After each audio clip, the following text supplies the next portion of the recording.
So good evening, ladies and gentlemen. Namaste, and a very warm welcome to all of you to the 13th Parliamentary Session of the Second World Teen Parliament. Today is the day when we induct the next 100 teen members of Parliament of the Second World Teen Parliament. Around 2 years back, while working with so many teenagers since 2014, Blub World as an organization thought, let's create an institution where most dynamic and amazing teenagers from across the world could come together, discuss, deliberate, ideate, and influence global policies. We truly believe in the power, the energy, and the unbiased atmosphere that teenagers can create in a parliament. We hope we'll become an exemplary democratic experiment for parliaments across the globe with the World Teen Parliament, its functioning, and the work that these teenagers do at the Teen Parliament. Today, when we initiate this Second World Teen Parliament with our new 100 members of Parliament, there's something that I must tell you before we start off. For this Second World Teen Parliament, we got a total registration of more than 100,000 teenagers from across the world. And the top 100 teenagers who today will become the members of Parliament secured more than 300,000 direct votes and nearly 20 to 25 lakh views, likes, and shares on different social media. And on the basis of these, the kind of votes that they secured, the Second World Teen Parliament gets elected today, and it's 100% election-based. There is no jury to it. It's only the people's support that makes a teenager a member of Parliament. This is an opportunity for them to understand democracy, experiment with it, and make it even more stronger. We have some amazing guests today with us who will be sharing their experience and their time of their life with these teenagers to empower them with perspective, with opinion, with some facts, and some amazing experience that they bring to the table. A very big thank you to all the guests today. To initiate this session, I would request Mrs. Veena Bhavnesh Gaur, the chairperson of Blub World, to give the welcome address. She's joining us from Houston, Texas, US. Veena ji, over to you for the welcome address. Please unmute yourself. Thank you, Daksh. Good morning and namaste to all present here to witness this historical moment of Blub World's Second World Teen Parliament, as this is a unique effort in the history of mankind that a parliament of teenagers has been elected and organized in the name of World Teen Parliament. First of all, we are highly honored to welcome Mr. Heroy Clarke, Member of Parliament, St. James, Central Republic of Jamaica. Welcome, sir. Then we are privileged to welcome Professor James Tooley, Vice-Chancellor, the University of Buckingham, Buckinghamshire, England. Welcome, sir. And last but not the least, we heartily welcome Mr. M. Rangaswamy, founder at Indiaspora, CEF and Sandhill Group, San Francisco, California, United States. You're welcome, sir. Now it's time to welcome with immense pleasure our real-life heroes, the recently elected MPs of the Second World Teen Parliament. Welcome, teen MPs. How can we forget to welcome our teen MPs of the first ever World Teen Parliament, who have completed a wonderful journey with us of incredible work in their specific chosen work field. We welcome you all here.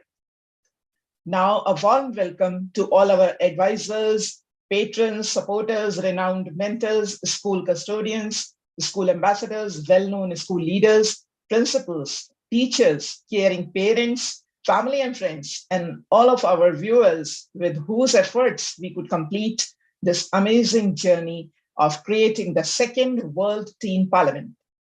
You all are most welcome here to this platform of what I call creative energy bombs, that is teenagers. So welcome you all. Thank you. Over to Daksh. Thank you so much, ma'am. And thank you so much all the guests for joining us today and taking out the time for being here for the 13th Parliamentary Session, or the first Parliamentary Session of the Second World Teen Parliament.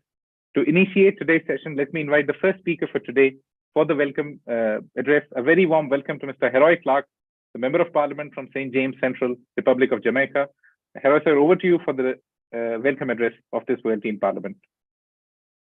Thank you very much.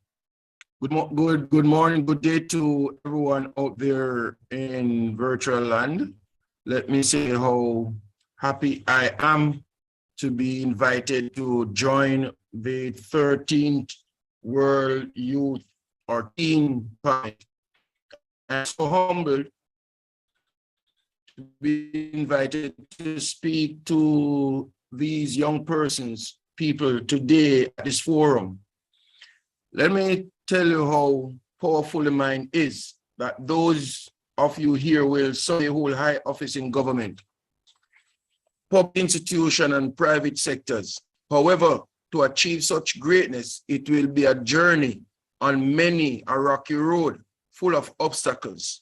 We therefore must invoke the spirit of body and soul to ensure we reach our final destination. There will be long days of trials and tribulations, but if you really want what you set out to achieve, you will endure and fortify yourself. Metaphorically speaking, for the end, the blood, sweat, and tears will be all worth it. Our history, where are we coming from? The World Plan for Action for Youth, adopted by the General Assembly in 1995, provides a policy framework and practical guidelines for national action and international support to improve the situation of young people around the world. The WPAY covers 16 youth priority areas and contains proposals for action in each of these areas. Each of the 16 priority areas identified by the international community is presented in terms of principal issues, specific objectives, and the action proposed to be taken by various actors to achieve those objectives. Objectives and action reflects the three themes of the first International Youth Year: participation, development, peace. In 1985, they are interlinked and mutually reinforcing. The 16 fields of action identified by the international communities are education, employment, hunger and poverty, health environment, sustained abuse, juvenile justice, leisure time activities, girls and young women, and the full and effective participation of youth in the life of society and in the decision-making, as well as globalization, information, and communication technology, HIV/AIDS, arms conflict, and intergenerational issues.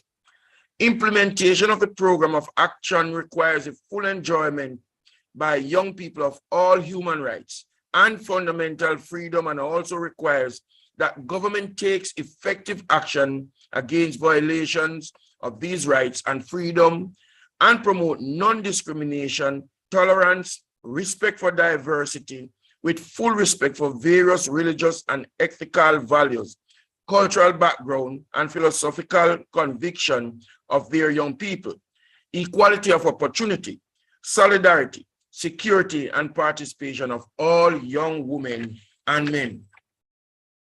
Generally speaking, this is a framework which has had impact, but left open interpretation.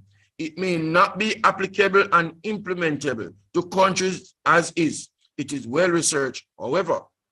So A, supply side approach. What if we look at the 16 areas from the supply side?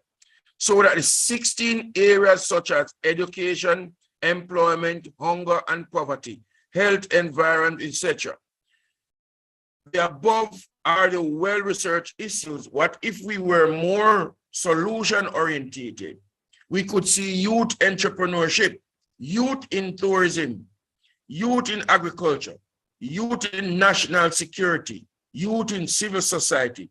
The young people in the world want to be guided, and here we as senior members must not fall. Not told what to do, I therefore suggest possibly the UN WPAY be revisited from the supply side. Youth, voters, and political participation to promote a clearer defined agenda for social, political, and economic prosperity. I will now turn to the important and provocative essence, like a potent flower in a garden, giving off a powerful fragrance that holds your sense and provokes thought of my presentation. Some of you, when you reach voting age, refuse to participate in the process, but yet when you get a political party that does not deliver effectively on their general election manifesto, you then go to social media and gripe and groan. Who is to be blamed? Only yourselves. Why do I say this? In the World Plan of Action for Youth, there is a section on participation which states as follows: participation is a fundamental right. It is one of the guiding principles of the Universal Declaration of Human Rights, and that has been reiterated in many other conventions and declarations. Through active participation, young people are empowered to play a vital role in their own development, as well as in that of their communities and country at large. So why are we not participating? Professor Lloyd Waller of the University of the West Indies, Jamaica campus, in a working paper, Enhancing Political Participation in Jamaica, the use of Facebook to cure the problem of political talk among Jamaican youth, makes some interesting analysis, which I will briefly share with you. Youth participation through political talk appears to be shifting to the online public sphere in many parts of the world. Many attribute this shift to online social networks such as Facebook. Emerging research seems to suggest that this may be a cure for the problem of political apathy amongst the youth. This study explores such a possibility in Jamaica. In all, 752 youth ages 15 to 24 were surveyed to ascertain whether Facebook encourages political talk among this age cohort, and what, if any, are the primary factors that discourages this practice. The finding suggests that A, Facebook is an extension of offline political talk among the civilized, engaged, and politically charged young youth of Jamaica. B, Facebook does not substantiate political talk among political apathy Jamaican youth. And C, fear of victimization is a primary factor that discourages many youth to engage in. Of the research drew the following results. There is no doubt that Facebook can be used as a viable means of facilitating political talk among young people in Jamaica. However, it cannot cure the existing problem of limited political talk and, by extension, political apathy in this country. Jamaica, like many countries around the world, still need to address the deeper systematic social, cultural, and political challenges that have historically threatened this aspect of political participation by extension. In the case of Jamaica, the underlying problem is political victimization. Obviously, generally speaking, what the finding actually suggests is that any analysis of the phenomenon must go beyond existing service approach, which merely attempt to establish the existence of a relationship, whether positive or negative, between the use of Facebook and the political behavior and or thoughts of youth. This study, its findings, particularly the public versus private, online versus offline determines of political talk and global differences in the place and space for talk, certainly open up new grounds for debates about political governance in Jamaica. It also make contribution towards global discourses on the evolution of political communication. Certainly, as more and more developing country becomes connected, the internet becomes more accessible for citizens of these countries, as online becomes the norm and public sphere increasingly becoming a virtual space. Facebook are become an integral part of political communication, engagement, and interaction. Based on this study, there are indeed many issues which need to be thoroughly addressed for political scientists and policymakers to address possible emerging or existing threat that the ICTs may have to go good governance in these countries on their road to economic and social development. Based on the analysis, I therefore implore you all to rethink your option and your participation in voting process. Think about it, but exercise your fundamental right by voting. Get involved. You are the future. Why should young people go and vote in general election or municipal election? For all of us who believe that democracy is the most effective political system for the common good, for achieving a balance between the authority necessary in all human societies and the freedom of people or the least evil, according to Churchill's famous definition, the phenomenon of low or limited citizens' participation in any election, especially among youth, observed in many democratic countries today, cannot but be a matter of concern. Two, as had been pointed out, democracy is the only organizational form of human society which proposes the dignity of human being as the basis of political order. Since in a democracy, authority is founded on the support of those governed, that is, on the will of those constrained by it. In the democracy, rulers derive their power through election by their fellow citizens. Citizens are periodically called upon to renew confidence in their rulers or to deny it and vest their confidence in others to replace those in power. It is clear that the authority of democratic government, both political and moral, depend on the degree of confidence or support it has among its fellow citizens. Although a majority vote is sufficient to gain power, the authority and the consequent power of the government to fulfill its duty properly is not the same if a government is elected by a majority of voters representing a limited percentage of the total number of citizens, or if it is elected with the support and confidence of the greater majority of its fellow citizens. It is obvious that the strength of government and its subsequent capacity or power to carry out its function and do whatever is necessary to realize the common good largely rests on the degree of support it has among the population throughout the country. It is precisely this support that is expressed by democratic electoral processes. For this reason, the phenomenon of electoral abstention will appear to be increasing in many democratic societies today, awaken justified concern and deserve to be examined in an order to discover the cause and find ways to rectify it. It is even more important when this non-participation in election occurs mainly among the youngsters, as is the case in various countries.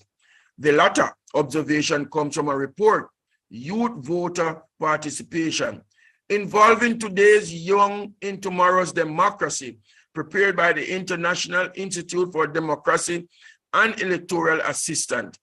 This report, by the way, is over 20 years old. What this tells us is youth voter abstention is not a new phenomenon.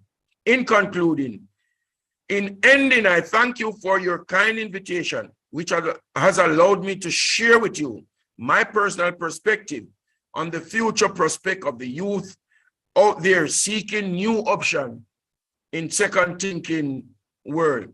I will leave with the motivational word of the Jamaican National Pledge. Before God and all mankind, I pledge the love and loyalty of my heart, the wisdom and courage of my mind, the strength and vigor of my body. In the service of my fellow citizens, I promise to stand up for justice, brotherhood, and peace, to work diligently and creatively, to think generously and honestly, so that Jamaica may, under God, increase in beauty, fellowship, and prosperity, and play her part in advancing the welfare of the whole human race. I thank you. Thank you so much, Mr. Heroy Clarke. This is the very reason I think you very well mentioned that absenteeism, or the most important element, if you want a successful society, participation. If you are not active, if you are not involved, you do not get the kind of democracy that you all dream of. So teenagers, be ready to get more participative and more involved. Thank you so much, sir. Let me invite the second speaker for today. A very warm welcome to Professor James Tooley, the Vice-Chancellor for the University of Buckingham, Buckinghamshire, England. Professor James Tooley, over to you to address the 13th Parliamentary Session. Thank you very much indeed. Good evening, good afternoon, good morning, depending on where you are in the world. I've been asked to speak for 6 or 7 minutes. I'll try and keep to that. I'm from the University of Buckingham, which is a small independent university some 50 miles from London on an arc between Oxford and Cambridge. This year is the 40th anniversary of our Royal Charter, granted in 1983, but we opened as the University College at Buckingham in 1976, some 47 years ago, and we were opened by a certain Mrs. Thatcher, Margaret Thatcher, in 1976. We are a proudly independent university, and she mentioned this in depth in her matriculation speech, and she said, independence, we must remember, freedom, we must remember, is not a gift. It is not something that governments confer, but something that a free people enjoys and uses. We have independence of mind, independence of thought. Now, Margaret Thatcher is a good place for me to start in my deliberations today, because in a way she embodies many of the messages that I would want to be talking to you about today. I've been asked questions like, what do I think you should be doing? How can you change the world? If you wish to become a policymaker in the future, what should you be doing now? How can you influence policies and so on? And what are those issues? And so I'm going to give you a few lessons from the life of Margaret Thatcher, maybe 7 lessons, if I can get through them all, that could be relevant to you today. And Margaret Thatcher, for those of you who haven't got quite in your head, she was the very first female Prime Minister of the United Kingdom from 1979 onwards. And in fact, she was the longest lasting Prime Minister of the 20th century, winning re-election again in 83 and 1987. So the first lesson I have for you from her, as it were, is don't believe that if you are not part of the elite already, that you really can't make an impression on the world. Margaret Thatcher came from, well, relative poverty. Her father was a grocer, that's a general store owner, a manager in Grantham, a part of England, in the in the Midlands. She grew up in a cramped apartment above her father's corner shop, and there was no running water, there was no central heating, there wasn't even an indoor toilet. So first lesson is, don't believe that if you're not part of the elite, you can make it. You can make it. You can really make an impression on the world wherever you come from. Secondly, I want you to notice her career. Now, she wanted a political career from very young. She wanted to be in politics, but first of all, she did go to the University of Oxford and studied chemistry. And then studying chemistry, she then went on to work as a food scientist, and her work led to the production of soft ice cream, which was marketed under the brand Mr. Whippy, certainly in Britain. I don't know where else Mr. Whippy was marketed. So the second lesson is it may be that you work on different things before you are able to locate your true passion and vocation. Certainly for me, I wasn't I reached the age 40 before I had my moment, actually in poor parts of Hyderabad in India, where I realized what I wanted to do, what my passion and vocation was. So don't be impatient to get there. That's something that could actually be a general message. Margaret Thatcher, at 24, age 24, she became the youngest candidate to stand for a seat in the House of Commons, the mother of all parliaments here in England, in London, during the election of 1950. She was the youngest candidate and she lost. And then she stood again in 1951 and she lost again. And finally, she won a seat in Parliament in Finchley in North London only in 1959. So my third lesson for you is don't give up if failure hits. Pick yourself up, dust yourself down, and start all over again. Learn from failures. While Margaret Thatcher was doing all that, standing for election and all the rest, she became a lawyer. She married. She had twins. She married in 1951, had twins in 1953, all the while whilst getting involved in politics. And I'm always amazed at the energy that's possible for youth. I'm most envious of you. The youth in the teen parliament today, you can do almost anything and you can do so many things one after the other. When you're young, my fourth lesson is you have almost limitless energy. Use it, don't waste it. Use it as you can. And one of the things you've got to do is work hard. And one of the things you've got to work harder is often in reading thoughts and ideas rather than working or sitting on some, Mr. Heroy Clarke already mentioned Facebook, but sitting on social media is probably not good for you. So that's my fourth lesson of Margaret Thatcher. Use your limitless energy that you have as teenagers. Margaret Thatcher was battling against the odds at all times. As a woman in politics back then, there were no other women in politics. And there was real sexism against her, real sexism. In fact, she was labelled by her political opponents, all men. She was labelled as the most unpopular woman in Britain. And in fact, the Soviet Union, because she was struggling against communism, the Soviet Union dubbed her the Iron Lady, meant to be an insult. But she didn't mind. Here's a quote from her. "I always cheer up immensely," she said, "if an attack is particularly wounding, because I think, well, if they attack one personally, it means they have not a single political argument left. If you set out to be liked," she said, "you will accomplish nothing." So that's my fifth lesson. Don't be brought down by criticism, particularly in the days of social media, but it's always been there. Take criticism as Margaret Thatcher did, on the chin, using it to learn for the future, but recognizing that often criticism is irrelevant to what you want to do. Margaret Thatcher, she gave an interview in 1970, and she said to a local newspaper in London, and she said, "There will not be a woman prime minister in my lifetime. The male population is too prejudiced," she said. "It will not happen." 5 years later, she became leader of the opposition. And in 1979, 9 years later, she became prime minister. So my sixth lesson from Margaret Thatcher's life in politics is sometimes believing in the impossible is the right thing to do. It's not always true. Sometimes impossible things are impossible, but many times we should persist in what we are doing and aiming for if we believe they are right and believe they are worthy of our efforts. For most of my life, people have told me that what I wanted to do in education for the poorest was not possible. I did it anyway. Similarly with what I intend to do here at the University of Buckingham, people are saying it's impossible. I'm going to do it. Sometimes it's the best thing to do those impossible things. And my final lesson from Margaret Thatcher is something funny happened just before she won the general election. Her advisor was worried about her voice. He said, "Your voice is too shrill. You sound very shrill. You're always shouting and your voice is wrong. Your voice is wrong."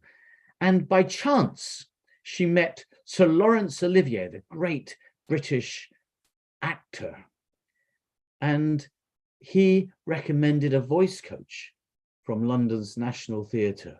So Mrs. Thatcher underwent voice training to make her voice calm and authoritative, and that served her so well in her political career. So the seventh lesson is slightly odd, but sometimes if we want to succeed in politics or indeed other fields, we need to focus on improving ourselves in ways that are not necessarily obvious. It wouldn't be obvious, would it, to say, oh, Margaret Thatcher, she can't become Prime Minister because her voice is too shrill. No, but sometimes non-obvious things come and we can learn from them and change ourselves in different ways. So I conclude my talk. I could have focused on other great men and women, and perhaps more you might have expected to the Teen Parliament. I should have mentioned people like Greta Thunberg and Malala Yousafzai, but I wanted to actually take you out of your comfort zone, and indeed my own comfort zone, and say we should learn from great people. The first female Prime Minister of the United Kingdom. We should learn from great people who have proven themselves, who've stood the test of time, and who aren't necessarily fashionable now. In fact, I would say, don't follow fashion. Always question when people are following a certain person in your age group, always question them. As Margaret Thatcher did say, don't follow the crowd. Let the crowd follow you. I'll close with a quote from her, which I think is very important for us all growing up. Watch your thoughts, for they will become actions. Watch your actions, for they'll become habits. Watch your habits, for they will forge your character. Watch your character, for it will make your destiny. Thank you. Thank you so much, Professor James Tooley. And I think you gave a complete life story in front of all of us. You drew the complete canvas. And I think some amazing lessons that all our teenagers could learn. Start questioning things and never follow fashion. I think these are the two very important takeaways that all the teens here must remember. Let's listen to our third guest for today. A very warm welcome to Mr. M.R. Rangaswamy, the founder of Indiaspora, CEF, and Sandhill Group from San Francisco, California, United States. Rangaswamy, sir, over to you to address the 13th Parliamentary Session. Thank you. Thank you so much, Daksh. Welcome, everyone. Good morning, good afternoon, good evening from San Francisco. As a lot of you may know, San Francisco is the trend-setting city in politics in the United States, having been a city that was involved in the anti-war movement, all the way to now legalizing gay marriage in the United States and causing this trend to go worldwide. So that's the city I live in. It's a vibrant, thriving political climate. Protest is encouraged. Different voices are heard. And we try to solve not only problems for San Francisco, but for the United States and hopefully for the rest of the world as well. I want to share with you three things. One is I want to give you some advice on your life journey. Second, I want to talk to you about how to build a community like you have. All of you, congratulations on being the 100 new members of the Teen Parliament, but I have some thoughts for you on how to build a community. And finally, I want to talk about a cause that I think could be a very important cause for all of you as teenagers. So the first thing I want to talk to you is about your life journey. You, the new generation, have a lifespan now, get this, of 100 years. Unlike my generation and previous generations who are living for 60, 70, 80 years, you get the opportunity to live for a full 100 years, a century mark. What does this mean? What this means is you don't need to get quick and hurry up to do everything in life like your parents may tell you. They might want you to graduate at 19, get a degree at 22, get married at 24, have kids at 25. When you do all that stuff, you still have 75 productive years left. So what I encourage you to do is take a look at a 100-year journey and plan your life accordingly. As a child, as a teenager, spend enough time enjoying your teenage years, because as an adult, I can tell you this, once you become an adult, once you get a job, once you get on your journey, there are lots of roles, responsibilities, and issues that hit you. So enjoy your time as a young person. Take your time to get your education. Take your time to find your true love and get married. Take your time to have children. Do all that in a much more spaced out way so that by 25, most of your life journey is not complete. Okay, so just follow your passion. Take a gap year in school if you can. Take some time off to work in a nonprofit. Do things that you would never do, because once you get to be an adult, I have to call you kids, life changes quite dramatically. So enjoy yourself. So that's the first thing I want you to do, is to do things that you enjoy, follow your passion as a young person, enjoy your life before you become an adult. Because once you become an adult, life does change truly. The second thing is, I think a couple of the other speakers hit upon Facebook and virtual communities and being on the virtual space. So I would say building a community, a physical community, is very, very important. That's something I've done 3 times in my life, and you can look this up on the internet. So I've founded 3 different communities over 25 years. One is a community of 100 CEOs in the software and technology sector. These are the most important people who develop technology solutions for the world. And so that is a community that I started not to make money, not to build new products, but for this community to do good, to be a force for good. So one of the guiding principles I've had in building communities is to make them a force for good, to make them work with nonprofits, to make them contribute to the society at large. The second community that I started is called CEF, or the Corporate Eco Forum. This is a community which consists of 75 of the world's largest companies, totaling a combined revenue of $5 trillion. This is a community of companies like Amazon and Apple and Disney and Ford and General Motors and all the large corporates to work on climate change and climate action, to reduce greenhouse gases, to buy more renewable energy, to build sustainable supply chains, again, to be good global citizens. And the third, community has been thriving for 15 years. And the third community I've started is called Indiaspora, for the global Indian diaspora, the 32 million Indians who live outside of India in many different countries, whether it's the United States, Canada, UK, Singapore, UAE, or Australia, and many, many, many other countries, South Africa, and so forth. So these are global citizens that we want to bring together to be a force for good, to work in their own communities, to work with India, and so forth. And again, so I think this teen parliament, I'd encourage all of you to really make this a community, not just for the 1 year you're in elected office, but to build friendships, to build these communities in your own countries, your own cities, your own villages, and follow the principles of doing good. It's not about making money. It's not about success. It's about, can your community do good? For example, the Indiaspora community during COVID, we collaborated with so many organizations here in the United States to raise, within 1 month, $15 million, not only to feed people in soup kitchens in the United States who are hungry and waiting in line, but also to send money to India, where there was so much hunger and so much need for oxygen and other facilities. So again, be a force for good. And that would be my second advice to you. And the third one is a cause. I happen to have been invited by Nobel laureate Kailash Satyarthi, who is a proud Indian, to work on child trafficking and child labor. And I think as teenagers, if you look around yourself, you will find children being exploited in so many places and in so many forms. And I want to tell you this, they're over still, in spite of Nobel laureate Kailash Satyarthi's work, over several decades in reducing the number of children in doing labor and being trafficked. There's still over 100 million children who are still being trafficked, who are still doing child labor. So please look at that as a cause for all of you. Since you are free teenagers, you are not working as children in labor. You're not being exploited by society.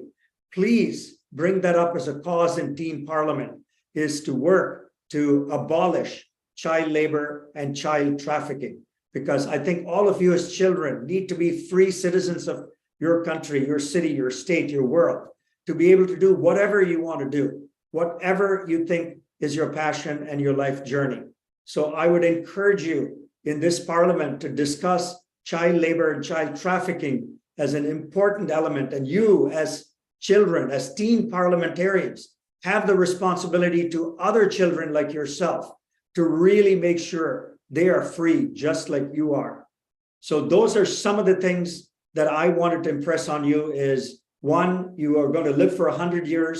So sit down and even write down on a piece of paper what you would like to accomplish in this long journey. Don't look upon this as a 1 year, 2 year, 5 year step.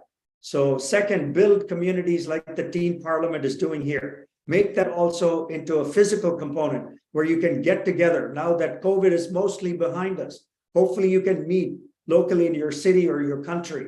And even hopefully this parliament can convene on a physical basis at some point in time. And finally, pick a cause, whether it's child trafficking or child labor, or pick any cause that is so passionate for you and raise that as an issue in this parliament.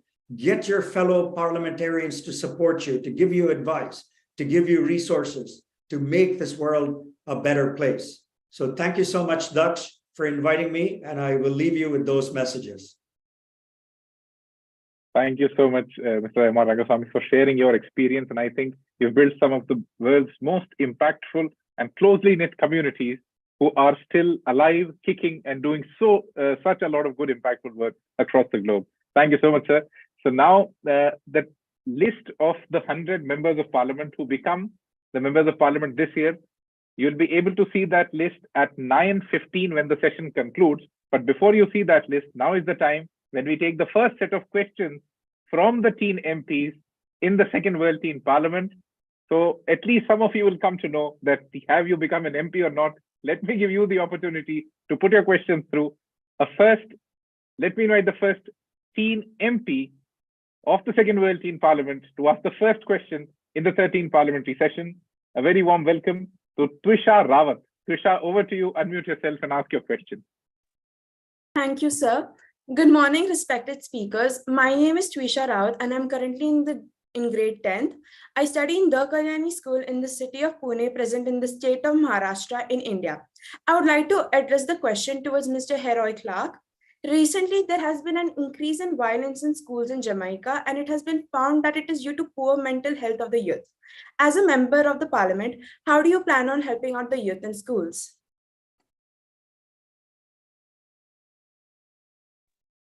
Okay, good morning again. I am very, very happy for that question because it has become more of an epidemic to us these days. And as one of the 63 legislator here in Jamaica, it is of great concern to us. Part and parcel of the situation, though, is that it is my opinion that the indiscipline that have crept into school and we have allowed it to go unnoticed for some time has been the root cause of the situation. One of the things that we used to do when I was a child was that we used to have what we call civics being taught in school, and it would teach youngsters from an early age how to behave in civil manner, civil way, civil attitude, how you react to your peers, how you react to elders. And so many a times in those days, we were able to diffuse an argument that would start a violent situation. So we are now at parliamentary level working on the legislation to bring it back into schools so that we will try to reculture our youngsters in school these days. Thank you so much, sir. For the next question, let me invite Kim So-hyun, the next member of parliament of the Second World Teen Parliament. Kim, over to you. Please unmute yourself and ask your question. Hello, my name is Kim So-hyun. I'm from South Korea. You can also call me Amber. I'm a grade 10 student in Singapore International School, which is in Kuala Lumpur, Malaysia. I want to address one question to Mr. Rangaswamy. According to Wikipedia, you're a business person and the founder of Indiaspora, just like you said. And So my question is, what encouraged you to found Indiaspora? This seems a bit far away from your job because your main job is business person, and the aim of Indiaspora is about uniting Indian Americans.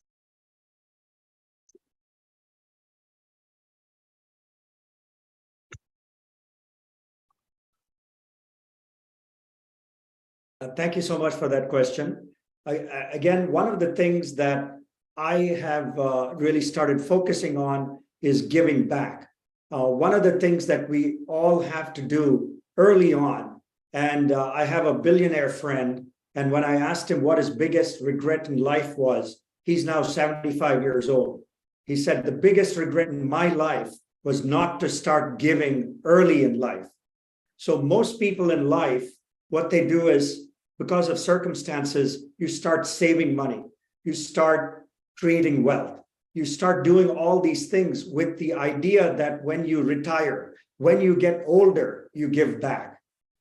And it's a good question you bring up, and that is, we should all start giving when we're teenagers, anything. And this doesn't have to be money, this can be time, this can be mentoring another young child, this can be working in a soup kitchen, this could be anything you want to do.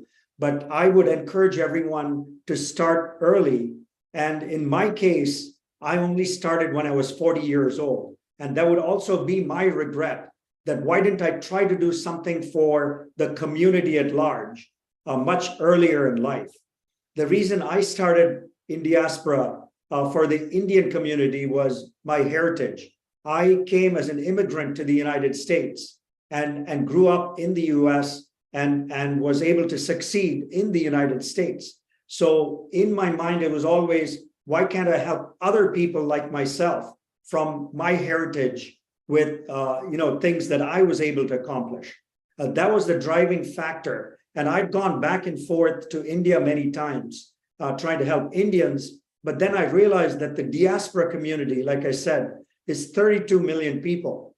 Many of those 32 million people are not as privileged as I am, and don't have as much money or wealth as I do. And I wanted to make sure that we gave the whole community an opportunity to really establish themselves, to do well in life, but also more importantly, rich or poor, to be able to give back to your fellow community members, whether you live in Jamaica, where I know there are a lot of Indians, or in the UK, where there are a lot of Indians. We need to give back to the countries we live in, but also we have this connection to India. As citizens or former citizens of India, or having roots in India. Maybe there's something to help India, which is coming up now as a power in the world. So those were all the reasons why I started it. But the message to all of you, I'm glad you asked the question, is start giving now when you're teenagers. Do something for another child who is less privileged. Do something for the community you live in now. I think you will feel more gratified as a human being, and it would set you in a much better path in life. I see. I really appreciate your answer. Thank you. The next question comes from Kashinath Parnesh. Kashinath, over to you. Please unmute yourself and ask your question. Thank you so much, sir. So good day to everyone. My name is Kashinath Parnesh. I'm studying in grade 8 at GEMS Millennium School, Sharjah in the UAE. So my question is to Professor James Tooley. So you have worked upon your distinguished career from Zimbabwe and later in India to the slums of Hyderabad, as you earlier pointed out. So how did you reform the ideology of mathematics into being more interesting for the students? Sorry, the last bit, can you just repeat that? I didn't quite catch it. So how did you make mathematics more interesting for the students? I see, yeah. So thank you very much, Kashinath Pranesh. Yes.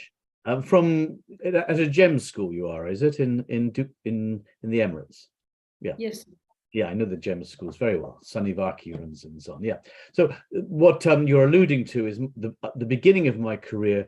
I was a mathematics teacher, first of all in Zimbabwe for 3 years, and then I was involved in mathematics education research, trying to find ways, as you say, of making mathematics interesting and engaging for people, because so many young people find mathematics frightening, boring, too difficult maybe. And there is this sense in which amongst young people, many people say, well, I'm not going to bother with mathematics. And people don't say that about language. People don't say, I'm not going to bother about English or Hindi or whatever language we're talking about. We know we've got to have English or other languages in order to communicate. We know we have to communicate well, so we focus on them. But mathematics is such a fundamental part of all we do. And if young people, you are going to go into any part of policy making or thinking about policy, if you don't have numbers, if you don't master mathematics, if you can't master spreadsheets and so on, you will be at a severe disadvantage. You will be at a severe disadvantage in terms of your own understanding of policies and practices. We've had many things mentioned today already, things like global warming, but that all depends on understanding. It depends on understanding the mathematics behind it. Population, all those things depend on mathematics, the understanding. So it's a very important point, I think, that we should go for mathematics as to master it. But also I think you asked how I did it. Well, I did it in a couple of very minor ways. And one, as a teacher, I tried to convey my passion and love for mathematics as a language of understanding the world. I tried to convey that to students. I tried to be infinitely patient. But in my work outside in schools, and later when I was running schools myself in Ghana, India, and Honduras, I tried to use technology, and Nigeria, I tried to use technology where I could. There are some wonderful programs which a student can use, and we were trialing this in some of the poorest slums in Nigeria. The program the student can use, and it finds out what level at mathematics you are, and then gives you problems and explanations based on that level. In class, we're so used to dealing with people all at the same level, and yet some people understand it perfectly, can move on to something else. Some people don't understand it at all, and there are middle section the teacher might focus on who might understand it a bit. Computer programs can be much more ready to focus on where you are and help move you up. It's been very successful. So that's one thing. And the second thing I'd say is never worry about mistakes. Remember, I mentioned in my talk, failures you can build on, you can grow through. Never worry about mistakes. You can learn from your mistakes in mathematics as much as in life. Thank you so much, sir, for your answer. There's a very long list of questions that are waiting, but we are nearly at the conclusion of the session. So we might not be able to take any more questions. But before the session comes to an end, a very big congratulations to all the teenagers that you have become the members of parliament. To know whether you are an MP or you are an influencer, check blubworld.com at 9:15. Once the session comes to an end, after 15 minutes, you can go on the website and check the list, and you'll be able to see who are the members of parliament of the Second World Teen Parliament and who are the influencers of the Second World Teen Parliament. Before this session comes to an end, I would request a quick word from all our three guests, a message that these teenagers must remember, that how should they think and use this position of a member of parliament that they have for the next 1 year. What's the best use that they can do of this position? Over to Mr. Heroy Clarke for a quick concluding message. Thank you very much. There's an old Jamaican saying that says that for you to milk the cow, you got to get into the pen. It means for youth to make any difference in the society that they are living in, they have to get involved. So they must remember that for you to be able to make a change, you have to be in it to create the change. And therefore, I implore, I beseech of youngsters, get involved, because today for us, tomorrow for you. You are the future of any country. You're the future of any society. You must learn from now so that you can present tomorrow. Thank you so much, sir. Mr. M.R. Rangaswamy. I would say pick a cause. There's so many causes that need attention, like climate change, or abolishing and removing child trafficking and child poverty. There's so many different causes. So pick a cause and bring it to the parliament and seek support. The other thing, just to follow up, is get involved. Another way of looking at it is if you're not at the dinner table, you're probably part of the menu. Okay, so you want to be part of that dinner conversation. You don't want to be on the menu. So remember that. And finally, I want to leave you with a quote from Nelson Mandela. He says, "It always seems impossible unless it is done." That's a very profound quote. Everything seems impossible, but once you do it, then it seems possible. So that is what he followed. So I leave you with some of those quotes and messages. Thank you. Thank you so much, sir. Professor James Tooley. Thank you very much. This has been a fascinating time. I'm only sorry, as we all are, I think, that we can't carry on for longer. And perhaps another day we will be able to meet again and talk about some of our interests. But that word regret was mentioned earlier, I think, by one of the speakers. Don't have any regrets about this next year. And one way that you could regret it is if you felt you didn't put enough in, you didn't work hard enough at this, you didn't get engaged enough. This is a fantastic opportunity for you. It's one of many opportunities I'm sure that will come your way, but you've got a year to engage with some of the most motivated people of your age around the world, and I think mixed with older people as well. Yes, you are the future, but some of us were the future once, and some of us also have wisdom and experience to share with you. So don't neglect that side of it. But really, I think seize the opportunity, don't regret it, use your youthful energy. I mentioned your youthful energy. You've got so much energy. I envy you, all the energy you have. Use it to learn, soak it up, read, imbibe everything that's coming your way. Learn to work with others as well. It's a very important skill that you can get here, I think. Learn to work with others, learn to listen as well as speak.